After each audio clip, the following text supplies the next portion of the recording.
let me give you my sense of what I think happened last night. Obviously, there was a dramatic movement in the last 2 weeks of the campaign away from this candidacy. Every poll missed it. Our polling missed it. Every other poll that I know about missed it. There certainly was a tightening race and a race that turned into a dead heat. But I think it's fair to say that no polling organization captured the dramatic movement that resulted in a 24-point win.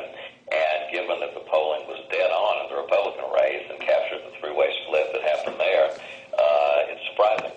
But clearly there was something happening. There was some set of dynamics at work in the electorate in the last 2 weeks that was different from what existed before that. We know that there will certainly be a lot of speculation, analysis that this race came down to one decision, the decision over the health care vote. Candidly, that's not what the trend line of the race really indicated. The race tightened substantially after the health care vote, and then frankly it opened back up again.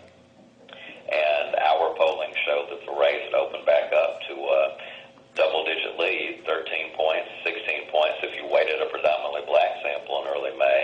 And then, frankly, we showed the race collapsing again. And we still don't have a good handle on why the race collapsed after that. Obviously, we were not subjected to a negative television attack, not in a real sense. We were not subjected to any adverse free media. It just seemed that there was, for whatever reason, an accumulation of doubts that built up around the state. We had a substantial drop-off in both black and white support in the final 2 weeks of the campaign, and I take the blame for that as a candidate. When you lose 62 counties, there's not a room for a lot of microanalysis of the campaign. The voters rejected me as a candidate, and I won't say they rejected the message. I'm not sure that's fair to say, but we did not do a good enough job as a campaign making our message relevant and resonant with the Democratic core voters. I do think that a perception built in some circles that this campaign lacked a core and this campaign lacked a central premise. And again, that critique is ultimately one that I accept as a candidate.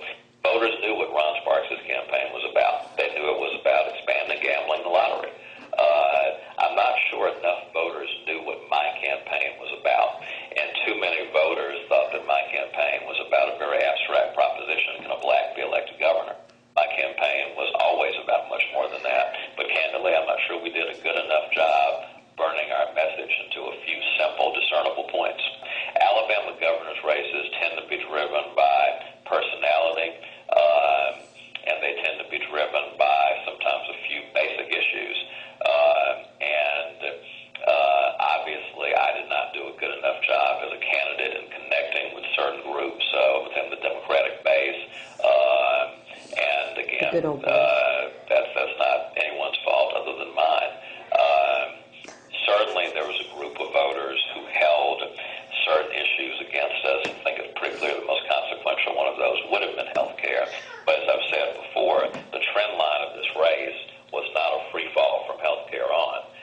The race moved back in our direction, substantially moved back in our direction, and we took a double-digit lead into the final 2 weeks, according to both our polling and AA's polling. And then something happened. A double-digit lead turned around completely and turned into overwhelming win for Ron Sparks. Now, some of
motivation, this campaign struggled to raise money when we had a 30-point lead in the